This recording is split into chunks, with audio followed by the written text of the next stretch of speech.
Hi everyone, welcome to another edition of our Leadership Lessons Q&A event series. My name is Alex and I'm the Growth Marketing Manager at OfferZen, and I'll be hosting today's session. Before we dive into the session, we have some rules of engagement. The chat is open, so please take a moment to say hi, share where you're joining from, and just start bantering with a few of your fellow attendees. If you have any questions, please drop them in the questions tab at any time. We will make sure to cover them at the end of the session or async after the session. And the session is being recorded, so you will get the replay link post-event. It's awesome to see a few familiar names in the chat already. So hi, everyone. Just a few words about OfferZen. OfferZen is a developer talent marketplace that was founded in Cape Town in 2016. With OfferZen, companies don't just hire, they hire smarter. You can choose to connect with top developers directly through our marketplace, or you can go premium with OfferZen Embedded, where a dedicated talent partner joins your team to handle the heavy lifting for you. If this is something that sounds interesting for you or you have a hiring need, you can talk to our team and just select from the poll on screen now. Cool. Not sure if anyone in our audience noticed, but our leadership lessons got a bit of a facelift. I hope you like it, or if you don't, please drop your comments or thoughts in the chat. Remember, there's also some swag at stake for some engagement, so please let us know what you think. It's going to inform some of the future events that we run. We know that tech leadership is often lonely, high stakes, and invisible. We host these AMAs to really hero tech leadership as a craft. This is your hour, audience, to hear how others are navigating challenges, reflect on career-defining moments, and ask your own questions live. Today, we're joined by Mark Copeland, delivery principal at Thoughtworks, with nearly 2 decades of experience leading complex delivery programs across Europe and India. He's passionate about empowering teams to make their own decisions, simplifying processes, and really driving tangible business outcomes, all while fostering collaboration. That being said, let's bring Mark onto the stage. Give him a few seconds. There we go. Hi, Mark. How's it going? Thank you. Good, good. Before we dive in, do you want to tell us a little bit about yourself? Yeah, great. So thanks for having me. Hello, everyone. So I'm Mark. I'm delivery principal at Thoughtworks.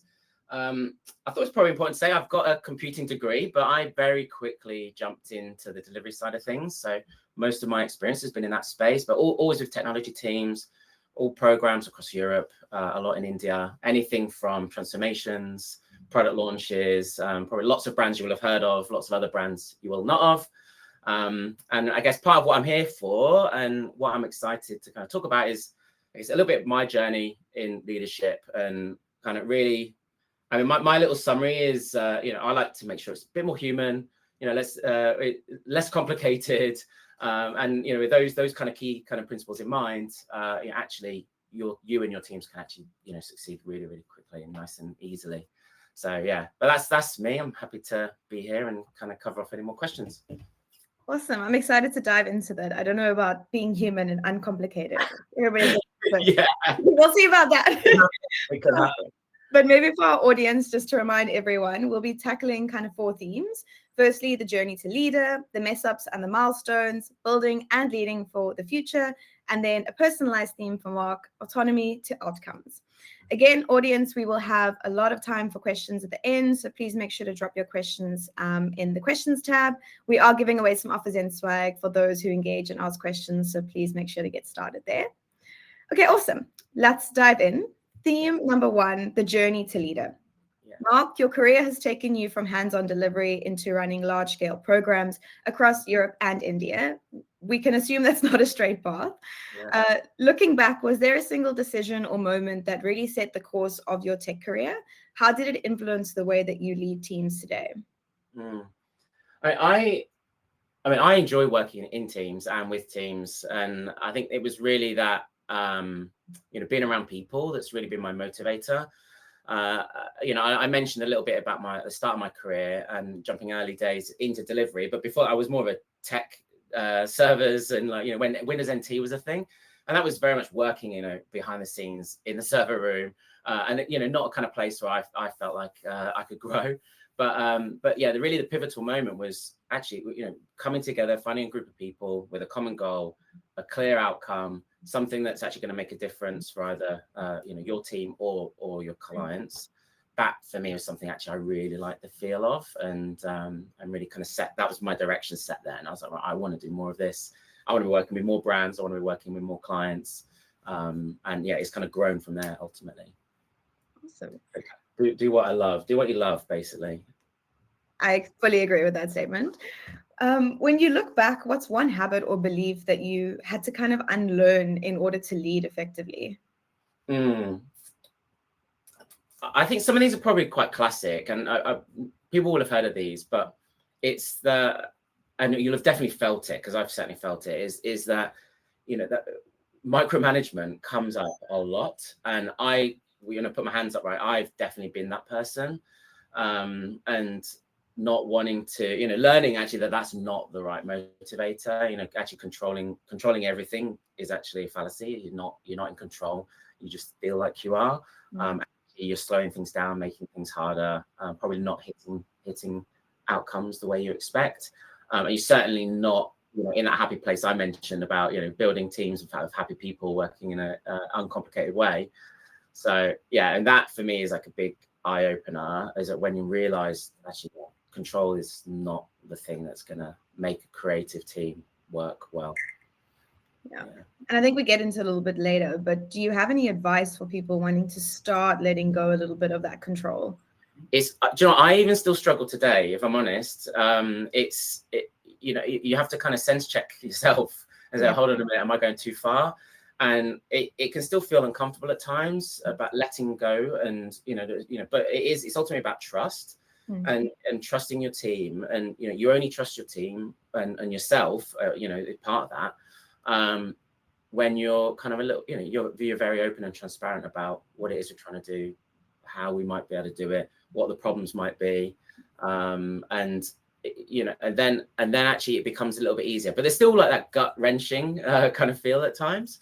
But yeah, if you and your team are super clear and transparent about where it is we're heading, and and in fact there's many occasions where I'm thinking this is going to go in this direction, and and the team's going to do it, it's all good, and actually we get to where we need to be, or we get beyond where we need to be, we're in a better place, and it's gone in a different way to what I was expecting. But that's because everyone had the fundamental, right, this is actually what we're trying to aim for. And the team are coming together to figure out the different paths there. And yeah, some of those are quicker than others. My idea isn't the only idea. But that's that gut wrenching thing goes back to like, okay, no, it was right. I was right to trust everybody, and that feeling is a natural feeling, but it's unnecessary. I think it's okay to acknowledge it, and then be like, move through it. Thinking about your first leadership role, what's one lesson you wish you'd learned before stepping in, and how did you figure it out eventually? So I've got a funny one with this actually, and it's fundamentally about asking for help. And I'll tell you this is kind of much earlier in my career, but I managed to send this huge email campaign to 1 million people. I thought, and I was sending it to English-speaking customers, but I managed to send them the Greek version. And you can't get away from that. You hit the button, it's gone, right? There's no turning back. But that was actually about, that was me thinking, no, I'm just going to get through this, get it done. I know what I'm doing, and really, actually, I didn't know what I was doing ultimately, right? And I needed to ask for help. But at that point in time in my career, I didn't think that asking for help was a strong position to be in. But actually, that is the polar opposite, right? Asking for help and building that empathy, building that what's the word I'm looking for? Vulnerability with others that you work with, and asking for help actually is more of a strength building quality. So that's something like early on, I kind of felt the pain for that quite, but I believed in that, asking for help more and more, even today. I think maybe for the audience, those transitioning into leadership roles, do you have any advice in how to ask for help without, as I coined the phrase, looking like a noob, if you want to say that, especially in a remote environment? Like you don't want to come across too demanding, needing too much help, but how do you balance that? Do you know, in Thoughtworks, we say you've got to build a network. And that might be someone, like someone that will help sponsor your growth, and someone that you feel comfortable talking to. It doesn't have to be, someone that's not necessarily your line manager, if that's kind of the situation, but someone who you can see doing similar types of things to you, that's maybe been there, done that you can start to build a relationship with and ask them for help. I mean, if you're a motivated person and you're asking someone else who's probably very busy for help, but you kind of let them know, like, I want to learn, I want to grow, I want to help you too, as much as I'm hoping to get help from you. I think you'll find like lots of people actually are really open to helping you. But yeah, just I'd look outside you, look for that network and start to pull it together. I mean, even today, I've got people I still rely on, like both within Thoughtworks and outside of Thoughtworks, people I used to work with. And yeah, still, I'll pick up the phone and ask them for their thoughts on something and get that help. So yeah, it's when you start to form it can be really supportive in this sort of space. Good advice. And I think a good segue to the next question around imposter syndrome. I think it's very common in tech leadership. Can you maybe share a time where you felt it and really what helped you navigate within that moment? I mean, if I'm being completely transparent, I still feel it at times. And it's kind of similar, like the network, having a network is super helpful. It's a confidence building. I don't think it's going to go away. Especially now, there's so much changing. I mean, I'm certain everybody on the call today is learning about AI, learning how you can use it, how it can make your life better, where actually it's not that helpful. What's the kind of like bluster around it and what's actually real. And everyone's still kind of learning. And then you'll meet someone who's like got it all, looks like they've got it all together. But probably they're only a couple of weeks ahead of you. They've just looked at it too, because everything's changing so fast. But I do think it's normal. I mean, I still feel it. But that network's important, and I think just kind of being kind to yourself about it as well. There's so much changing, and you're not going to know everything. You don't have to know everything. I think the important thing from my perspective is I try my hardest not to stop trying, if that makes sense. So even if I'm not sure, I'll just kind of 2 feet in, I'll give it a go, I'll see what happens. If it works, brilliant. If it doesn't work, I try my hardest, and I don't always get this right, but I try my hardest to kind of go, okay, right, what have I learned, what can I do differently? And that could be from small things to bigger things too. I don't always get it right, but just keep trying. And you'll get there. It's a really good mindset to have. Yeah. You've said you believe in bringing people a little closer together. Where did that belief first come from? And was there a moment in your journey that really crystallized it? This is about, not necessarily, the traditional management is managing people, from afar and not being close to what's actually happening.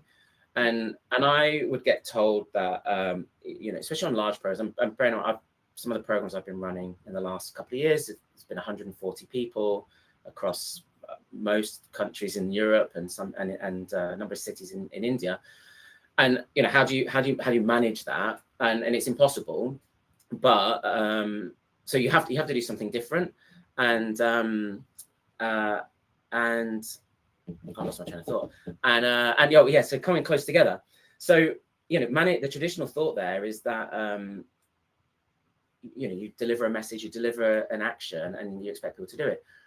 But I can't keep track. I can't keep track of all of that, right? At any given time. I need, especially with a distributed team, you need to have, you need to have people you rely on. You need to have people you can trust. You need everyone to be on the same page and talking the same language. From in a business sense, not necessarily. I mean, we're all talking English anyway. But and so bringing close together is like it's that it's what's our goal, what's our outcome? Do we actually understand what levers we have to pull? What we could do differently, what we absolutely can't change. It has to be a certain way. And let's be on that same page, because then you go, especially on remote calls, you go your own way and you figure things out, you find solutions to problems, and things get done. But if you're doing the traditional management, you've just delivered a message, people interpret it in very different ways. So coming close together is that's the human part, right? It's like, you know, and that's from a business point of view. It's also getting to know people a little bit more. And I've just found that investing the time in knowing people, investing the time in sharing both our goals and aims, and you know, I share with people actually my motivations for both my, you know, my internal growth in the business and Thoughtworks, and also what we need to try and do with the client, what motivates the client. And people just feel a bit more closer and a bit more tight knit, and that I think and I believe you know, results in much better outcomes, especially when it's a hard thing to do. You know, things don't always go right, and you don't want people to feel they can't approach you right when things are going wrong. You know, you want everyone to be able to come back to you, yeah, whatever the problem. And it really helps foster that trust that you spoke about at the start. Yeah, exactly. No, I love that. Okay, theme number 2, the mess ups and the milestones. Mark said that leadership is about learning from both the wins and the failures, both sides. You've led large-scale agile programs, which means lots of moving parts and lots of strong opinions, I can imagine. Can you recall a time when alignment completely fell apart? What did you do to bring people back together? Sometimes, you know what, I mean, controversially, if I've landed in a project that's, you know, I deem a rescue project because things have kind of gone so wrong, you know, maybe the outcomes weren't being met, or the clarity of, you know, the relationships weren't there, I actually find them easier to deal with, because things are like, you know, things could get worse, but they're already in a bad place. And really the simple things are always, let's get people together, let's talk through kind of what did we learn, what went wrong. And we used to use this method, actually. I've not done it for a while, but we used to call it the stinky fish. Okay. I think if you Google it, stinky fish, yeah, you'll find it. And it's literally just about getting the problems out on the table, being transparent, like, you know, what's gone wrong from all parties, you know, and then moving on. Okay, right, what can we do now to move forward? That to me is, you know, those type of projects are super easy because it's already as bad as it can be. I've certainly had them as well myself, you know, and just sometimes you miss something, and it's always about a misalignment of expectations. You know, people expecting that, I don't know, people are going to be working on a certain thing, or in a certain way, or, you know, maybe unrealistically working on 3 different things at exactly the same time with a, you know, really tight deadline. But, you know, and it's all kind of stemmed because the conversation about what's reality hasn't necessarily happened, or maybe hasn't happened in the right channels. But it all does come back down to talking it through. I mean, it's certainly like, I mean, without kind of going into detail on specific clients, but I can think of a time where, you know, certainly it was super challenging. We had a lot of expectations, and I certainly hadn't made it clear that, hold on, this is not, we can achieve one of these things, we can't achieve all 3, right? That's unrealistic. And, you know, that being very, very difficult period of time. But ultimately the solution was those open conversations about, look, let's, you know, we want to get something done, let's do the most important thing first. Let's, you know, reduce that scope. And, you know, actually in that case, fortunately, we had the opportunity to, you know, focus on that one thing, get it built. It made a difference. And, you know, customer engagement was up, and everyone was happy. And actually the problem kind of fizzled away, and everyone forgot about it. But yeah, at that point in time, it doesn't feel great. But, you know, back to what I said earlier, you know, just keep trying, you know, keep persisting, and, you know, and, you know, even if you feel like, oh, you know, I should have realized this 2 months ago, I guess a natural thing would be to hesitate and maybe just ignore it. But it's just going to get worse. So yeah, trying to, you know, when you recognize something's not right, bring the right people together and talk it through. Yeah, I 10 out of 10 back that. When you've got that little bit of that gut feeling, you're like, there's something not 100% here. Let's figure out what it could be. Maybe it's nothing, maybe it's something. And then often it is something, and it could become a bigger thing later down the line. So I'm glad that you shared that with everyone. Yeah. On the flip side, maybe let's talk about a decision you got right. How did you know it was the right call, and what made it successful? I mean, definitely the stuff in the last few years, I mean, this is what I've been talking about in my in kind of my blog post and the other kind of podcast stuff I've been doing, is that putting the effort in at the start to make sure that everyone that's onboarding, especially in these big programs, hugely distributed, everyone should have the same level of information as each other. It doesn't help anyone to have like a two-tier system with like some information that's only there to like the leadership roles, another to the teams, and certainly that also goes for relationships. It doesn't serve anybody if I'm the only one talking to the senior management. We also need the teams to be conveying through different mechanisms like showcases or even just being able to contact them on Slack or whatever. That has to happen. And the success I've seen in the last couple of years is I've had 20 different teams, all kind of working towards two different outcomes with the right clarity, sharing actually where there are problems and where they need help. Us coming together both as a client team and ThoughtWorks, going, okay, how can we fix this? What's the right step forward? And a lot of the time it's about simplifying things. Let's reduce the scope so we can go quick, and let's get that bit right, and then we'll add the next bit on. That tends to be the way forward. But yeah, the starting teams with the same level of information, starting teams with kind of the clearest set of expectations. One thing, and I'll say this delicately, but there is an element of like accountability that I want teams to have, and I know I say it delicately because I know in the industry it can be taken the wrong way. Teams being accountable can quickly be distorted.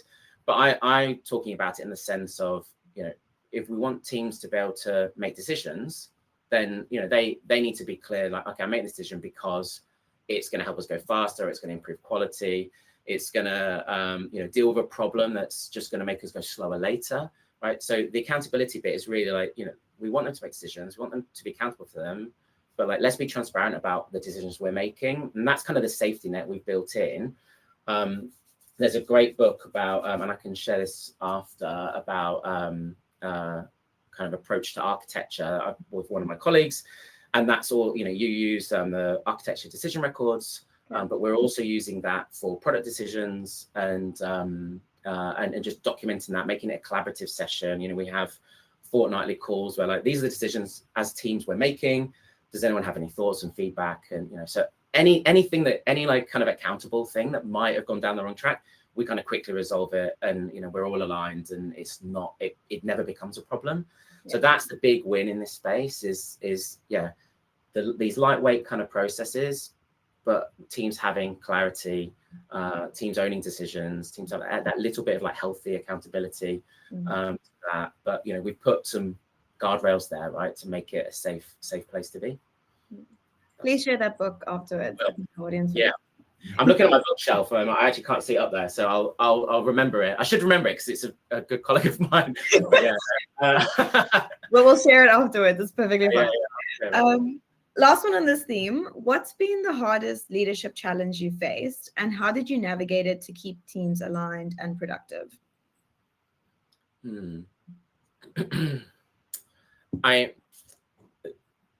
The hardest ones are always the very people-focused challenges. Especially if there's somebody who's kind of fallen through the cracks and is kind of not in a great place, not happy about things, and feels a bit lost. They're always the hardest because firstly I'm like, how did I miss this? How did I miss this? This person's been struggling, and kind of sometimes the fix to that is not always super easy. It comes back to conversations and talking to people, understanding what's gone wrong, how we might better support them, and that might be about flexible working. It might be about actually the work they're working on is there's more going wrong than was maybe visible before. Some of that is some of these things are then easy to fix, right? Okay, we'll bring some different people in. We'll try and simplify the scope. I'll have conversations with whoever I need to help, kind of make it a little bit smoother. But it's the hard bit for me is always like, we've missed something here. Someone's got to a place of desperation and they're not in a good place about it. They're wanting to kind of leave, or that they're always the hard bits, because no matter and no matter how much you try to put in place to make things great, it still goes wrong. Things still go wrong. You miss things inadvertently. But yeah, I like to think I've got a good relationship with everybody on my team, and come to me as needed, if not too frequently. But yeah, it always hurts a bit when you've missed something like that. Yeah, I can imagine. Do you ever retrospectively, look back when those moments happen and kind of see those gaps and how you could maybe improve it going forward? Yeah, and there's definitely, I'm thinking of one now where there was definitely someone who was in a tight spot, and we knew it was hard, but I believed in this person. I'd worked with them before, and I was like, they're going to get this thing sorted out. It's going to be brilliant. But actually, it was still a big thing. In that case, yeah, we were able to negotiate more structure around actually what the work is, and break it apart a little bit, and share the load to some other people. And actually, in that case, this person felt more supported and more able to succeed. And so yeah, there are ways out of it, but yeah, it's just they're the challenges. Like, most technical things can be sorted, but people challenges, yeah, if it's gone too far, like someone gets burnt out, right, and you kind of, how did I let that happen? That's the hard bit. Yeah. Well, let's move on to theme number 3. On that note, building and leading for the future. After years of running large-scale agile programs, you've seen what it takes teams to really succeed long-term. I want to talk a little bit more about how you shape your teams to thrive tomorrow, the principles, habits, and approaches to keep delivery smooth and people feeling empowered. You advocate quite a bit in leading with trust, context, and direction, as you've already said, and then stepping back. Can you describe a time when stepping back felt risky, but ultimately empowered the team to thrive? I mentioned this at the start, right? It's sometimes that letting go, that control thing that, early in my career, I realized, control, especially with scale, control doesn't scale. And, but even though people still try, right? And I've definitely been in that place.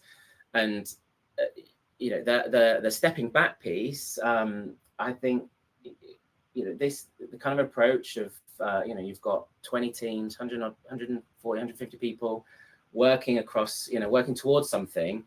You can't, I can't be there. A lot of my other colleagues can't be there all the time. You've got to step back, and just, believing is like, you want to believe, but also you still feel that, is this going to go right? Are we going to mess up here? Are we going to be like too far away from the detail, or what's going to go wrong?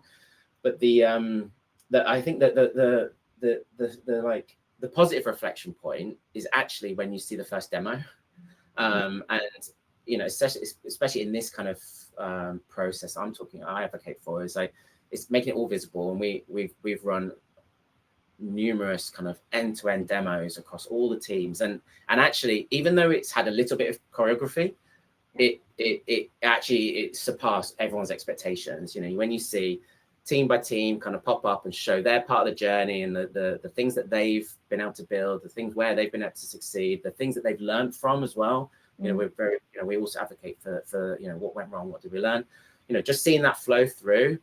And there is that moment of like, why did I worry? But there's also, but it's more of a sigh of relief, actually, okay, this is all working. Right now, how do we keep that momentum? And how do you keep that momentum for like 1 or 2 years? That's when it gets harder. I do the usual stuff that you'll all do. We're having retrospectives. We have different ways for people to give feedback, both anonymously or through, just open hours, and people can come and talk to us whenever they need to. But yeah, that is there's a gut wrenching moment, and then there's the relief moment of like, okay, this is all working. Yeah, and then you've got to keep continuing with that. Keep that process going. Yeah. Do you have a leadership North Star, one guiding principle that informs your decisions, and how has it shaped your approach?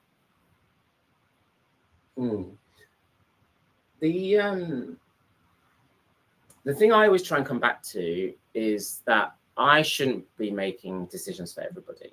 And, it kind of, to me, it's that bit about control. I don't want to do that, because also a lot of decisions can and should just be made within a team. But I frequently still ask by teams, what do you think we should do here? And even though sometimes I find it hard to, still, I will try and turn that back around. So I think if it's something that the team should and could be able to pick up and deal with, especially if it's an internal, it's about how their internal ways of working. If it's about how they might tackle a technical problem or a product problem, or that is something they should just be able to figure out. If the question is like something actually broader, like around the corporate strategy, then certainly I'll step in and help. But my go-to, but more of the time, that's clear, that doesn't change so much. But most of it is like, okay, how do I turn this back around and get the teams to actually think about how they might sort this themselves. Mm-hmm. And that's just it's more like coaching, I guess, process. But yeah, that's the thing I always come back to. What do you think? What do you think you should do? What do you think? Is that, yeah. No, I love that, especially when you've created such a space of shared understanding and trust. It makes making those calls yourself. I mean, it's nice to have a sounding board, but putting to the team to make those decisions, like they're equipped to. Yeah, definitely. Looking ahead, what's one skill or mindset every aspiring tech leader should focus on mastering, and how would you recommend they start? I mean, I can't not mention AI, right? We can get on that route.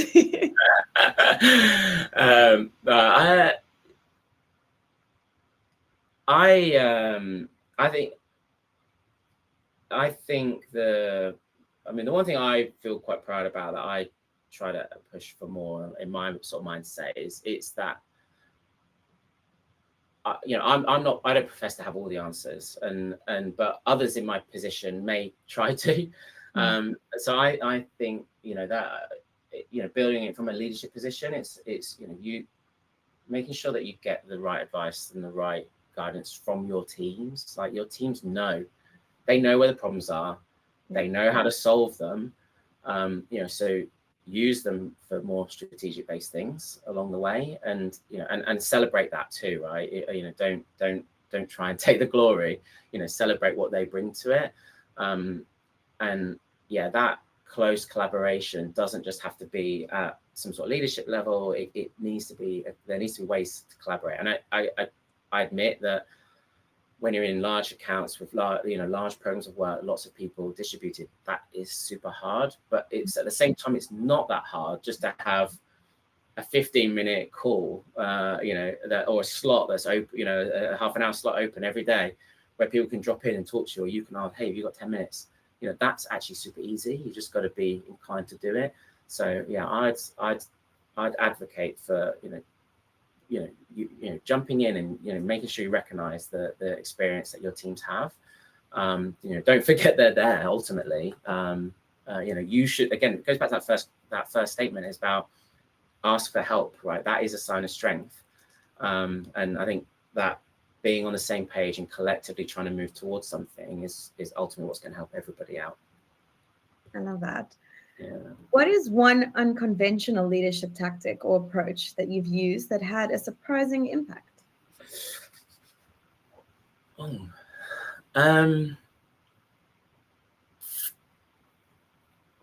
need to think about that one, I think. But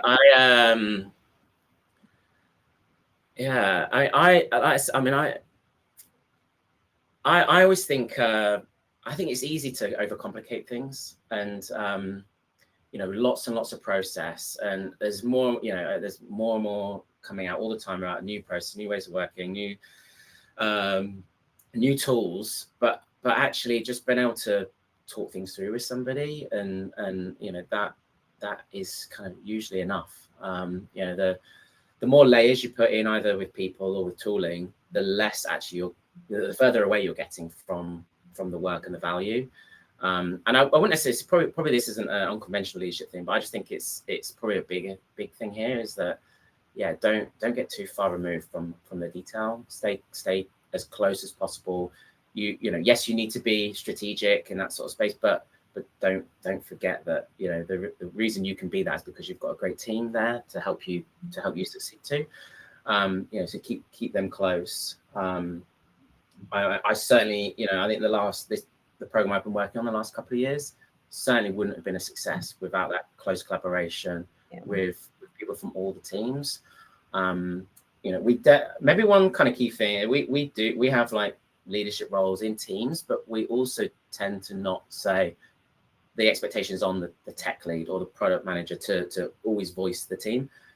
We encourage that, somebody from the team, represents the team at any point in time. And probably that is going to bias more towards the tech lead, but it's not all the time. And I certainly try to kind of ask for opinions from, others in the team at various points in time, especially when there's, things maybe don't look so rosy. I'll want to kind of know, hey, what's really going on? And I'll ask, an engineer in the team for a bit more detail and actually then learn something from that.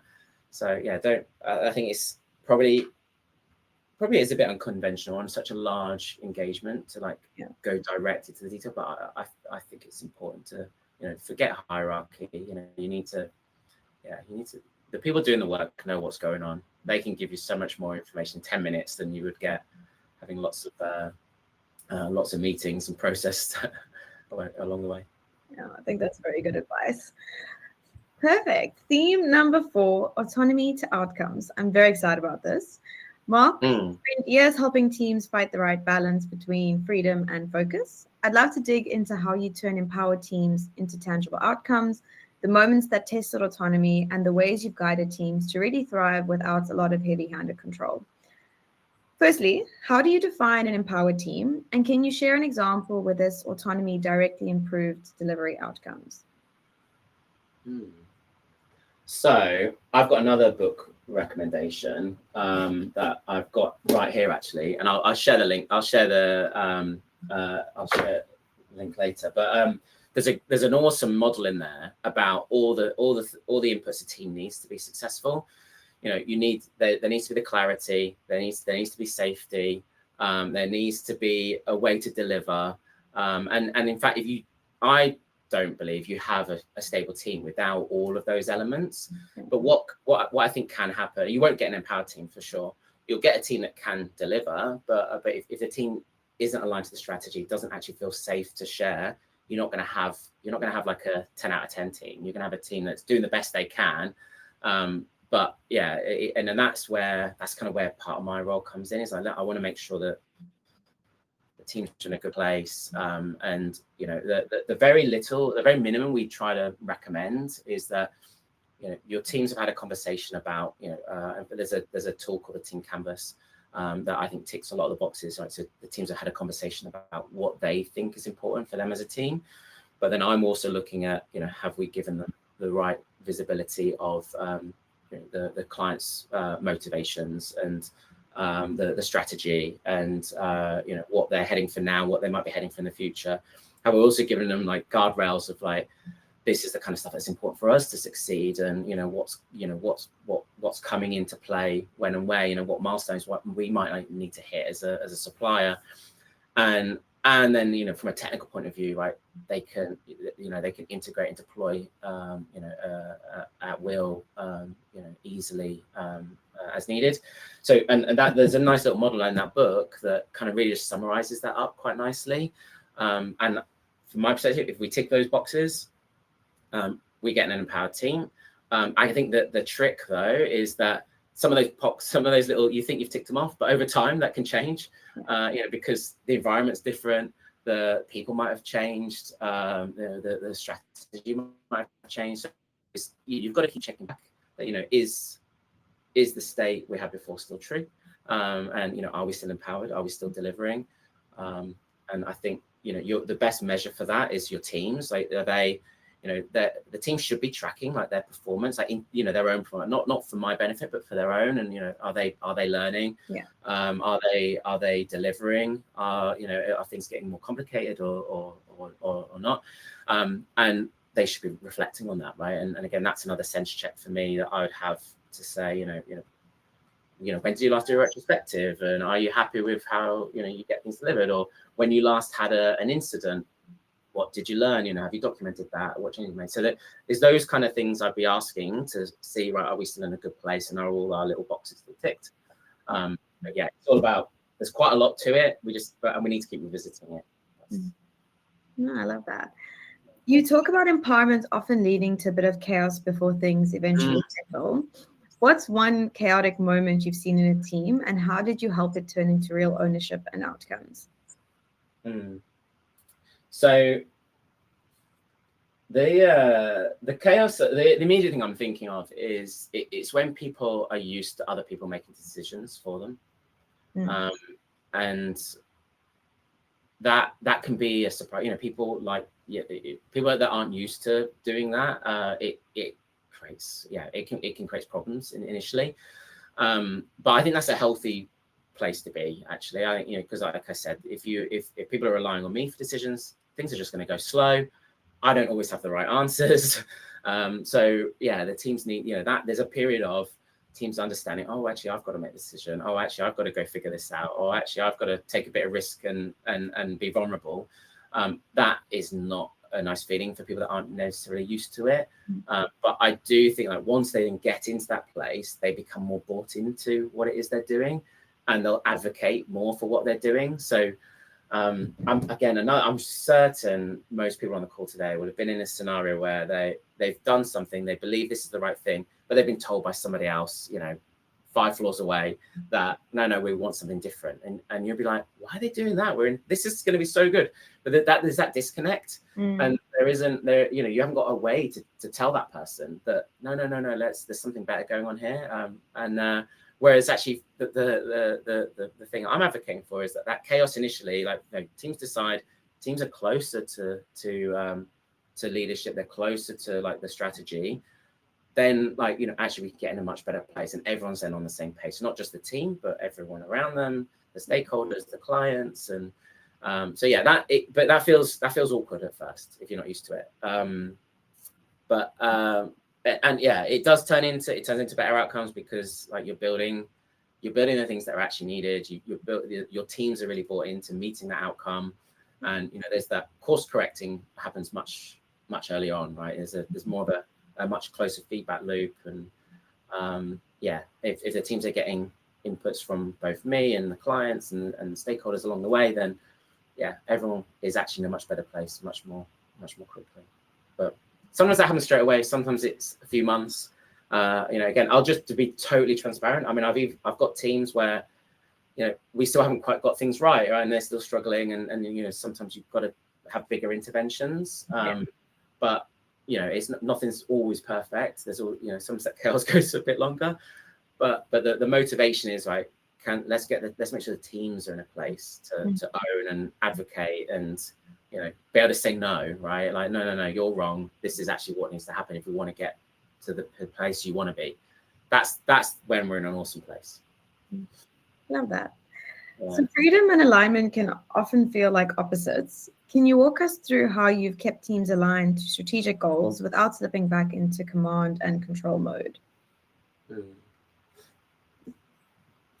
I tend to have more of an allergic reaction to the command and control thing anyway these days. So I don't ever personally, I don't slip into that space. But I might, like I said, my main feeling is that gut wrenching feeling, oh, have I made the right decision? But but remember to believe in the teams that I mentioned earlier. But there it's definitely, where I notice that things aren't kind of going right it's usually okay, maybe the clarity is not there. Maybe actually I thought I conveyed what it is we're aiming for, but I didn't necessarily do that in the right way. I mean, I tend to think of the problems being more systemic issues rather than individual issues. So what's missing, what could we improve, and and it's usually let's get together, let's talk about, okay, this is the end goal, this is the strategy, this is where this is what both we need and the client needs, how can we get there, and we'll jump through it. I mean, I've had some challenges, and with some teams in the last few months, and I had to jump on a plane and be in Germany for a few days to kind of whiteboard some stuff, because let's what are all the things? Like, there's no the hard things are never just one thing; it's multiple things. And I guess that's me trying to be collaborative and supportive and trying to say, how do we work this through together? So that would be my direction. It's like, okay, let's collaborate and figure this out, rather than me, hey, you just fix this, right? That doesn't work. So yeah, I guess the message there is, don't hesitate to jump on a plane and collaborate with your team. Yeah, love that. If you had to design a playbook for autonomy to outcomes, what would the first page or line say?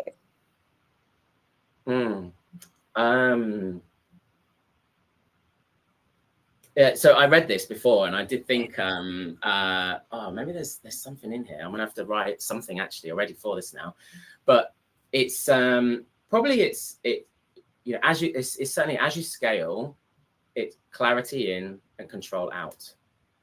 That's what I think is super important here. So that would be my opening gambit. Yeah, the more clarity as you scale, that's what's going to make your teams and yourself a success.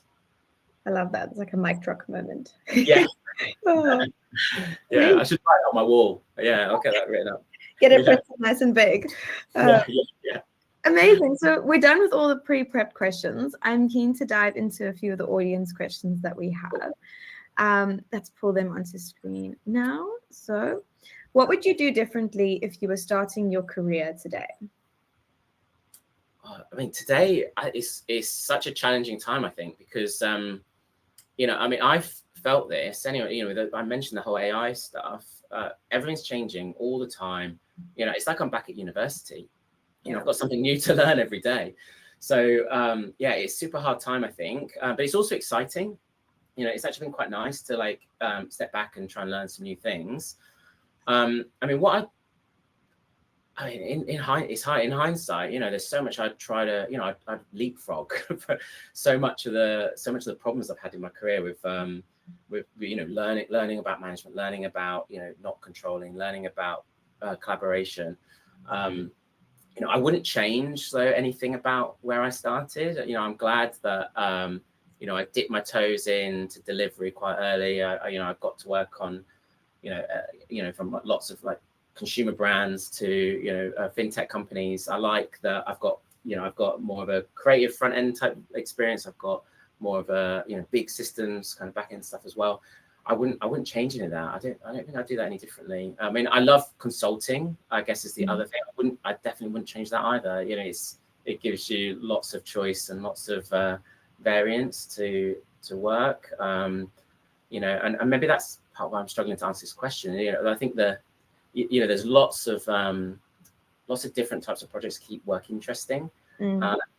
That's what's important for me. I certainly wouldn't want to be doing the same thing for 10 years. That would get incredibly boring. But yeah.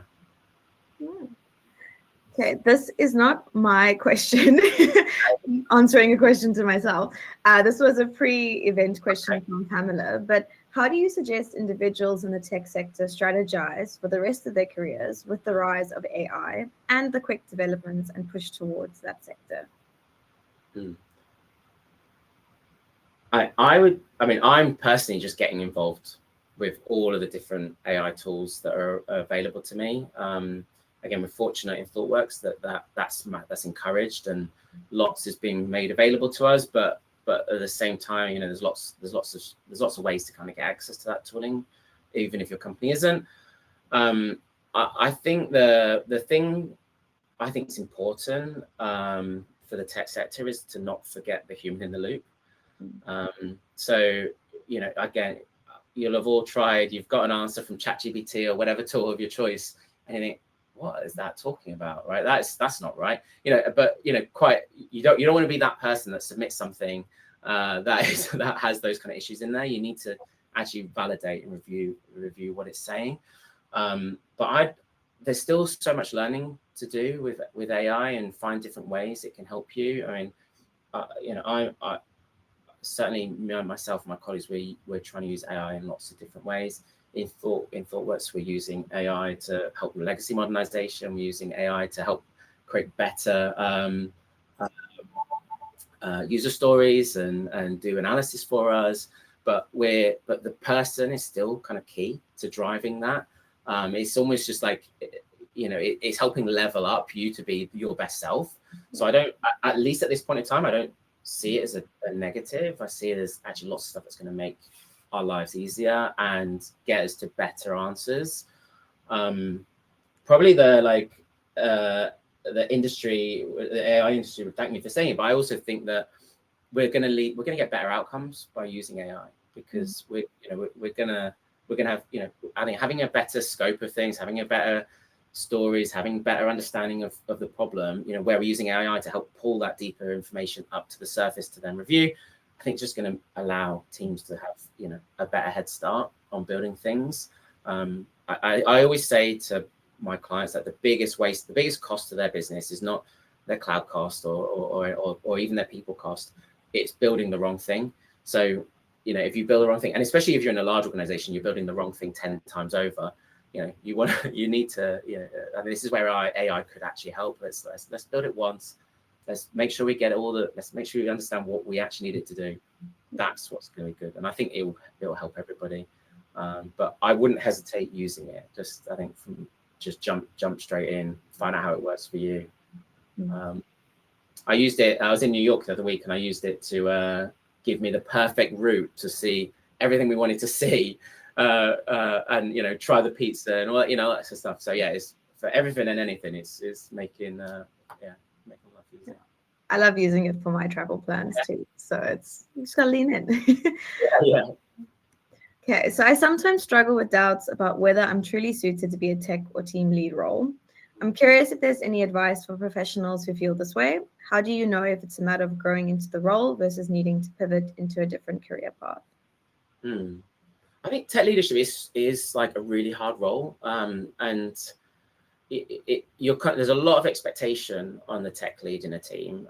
You need to be you're potentially stepping into architecture. You're having to make technical decisions about a direction that could go the right way or the wrong way. Right? You're taking risks. You've also got a team of people that are looking to you for guidance and advice and support and growth. And then you've got the wider business around you and your customers or clients around you as well that are also got a lot of expectations. So it is super hard. I think my advice would be, it goes back to what I said early on. It's find a good support network, find people who have kind of been there, done that. I think if you, at least in my experience, whenever I've asked somebody and I've explained what I'm trying to aim for, why I think it'd be good for us to connect, people are super keen to do that. And that's both that's both my colleagues in Thoughtworks and, people I've just got to know on LinkedIn actually have asked some advice. Again, if I see a motivated person, I think, oh, this person would be good to connect with, then, that is what, then there's a two-way thing. I think works quite well. But I think it's worth acknowledging I think it's a hard role. There's a lot to kind of unpick, but it's super important to have a network that you can support on and look for help. I also think a lot of conferences are super good for connecting with people in a similar place. There's a couple of all of them got a high level of like community focus anyway. But yeah, get out to those places, meet some people as well. Hear on stage like what people are talking about. You'll soon realize that you're not alone. Everyone will have been through this at one point in time. But yeah, maybe try. I'd say don't pivot to a new career just yet. I think, but it is hard, But everyone's been in that same position. But you'll see. I think that was great advice. Yeah. Mark, in your experience leading delivery teams, what are the most critical leadership traits that help balance technical excellence with client expectations, especially when projects face tight deadlines or rapidly changing requirements? I think that genuinely the number one thing is about relationships, communication. No project has ever gone 100% right. there's always going to be a problem, and you need to rely on the relationships that you have with your stakeholders and clients and teams, to kind of navigate through those. So being upfront about what's likely to be a success, what's likely to be, what's a risky thing and might fail. I like to try and, or a strategy I have for some of these things is to, early on, I'll start seeding, these are the areas where it's going to be complicated. This is where we've got a high chance of failure. But this is what we're doing to try and navigate that. So even before a problem's happened, I'm seeding that kind of thought that, this is where we're going to need some help. So we need the client and customer as well to kind of be on board with providing us the information that we need to succeed. So it's always about relationship. You need to and I think probably one other thing, it's super hard to get, and it's definitely harder to get once you've lost it, but it's building trust. So in my experience, I build trust by showing that we can actually deliver. So we and to deliver, we break things down super small. We get a small win. We show the results. We show the value of doing this. That starts to improve the trust, and you keep that trust going by being transparent about both the rough and the smooth, so there's no surprises basically. Love that. And then last question from the audience. On the theme of people, how do you manage up and protect your team from the occasional fluctuations in direction or focus? How do you create a stable, clear, and predictable environment for the team while being responsive to management needs? I've actually failed on this just recently, with lots of changes that have kind of put a lot of pressure on one of my teams. It's hard. It is. You've got to have, and I'll be honest, like some of the problem I'm dealing with at the moment is because there's been changes in leadership. There's new people. There's people who've been promoted from roles we weren't necessarily expecting to happen, and we don't have that same relationship in place. And then decisions are made, and we weren't even in the room, and we're kind of chasing our tails too. So it's hard, but it does come back to having, building a relationship, having the conversation, saying the hard things, sooner rather than later, just getting it all out on the table, the stinky fish. But yeah, teams, in the ideal world, teams are protecting teams from noise, right? And clients are going to want to change their minds all the time, and my part of my role is to try and help them make the right changes, not all the changes that they want. But that doesn't always work out, and still teams suffer. I think what I try to do with my teams is be transparent about, hey, look, this is what's happened. Actually, this is on me, not on you. But what can we do to help you through this next kind of phase? And sometimes they're like, sometimes they just want a hug. Sometimes they just want to talk about it. But most of the time, actually, if you're open and transparent with your teams, they understand, right? I think they don't always have to agree, but if you explain like why, like something's happened, at least they can understand why. That, I think, is that the bare minimum when things go wrong, let people know what's happened and why, and give them a perspective. I think that's a great piece of advice to end on. Yeah. That is a wrap for today. Mark, your insights have reminded us that great leadership isn't just about control, or it isn't about control at all. It's about creating the right space for teams to really take ownership and make decisions. For the audience, if you want to relook some of the nuggets of wisdom, the recording will be available soon. And we will be running another 2 more of these events for the rest of the year. So if you'd like to join one of the upcoming ones, you can vote on the screen now to get some more leadership lessons.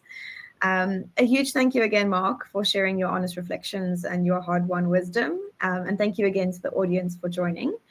On the swag front, Ben Pretorius, you have won some swag, so you'll get an email in your inbox shortly. And hope everyone enjoys the rest of their Wednesday, and we'll see you all at the next one. Thank you, everyone. Great to meet you. Bye, everyone.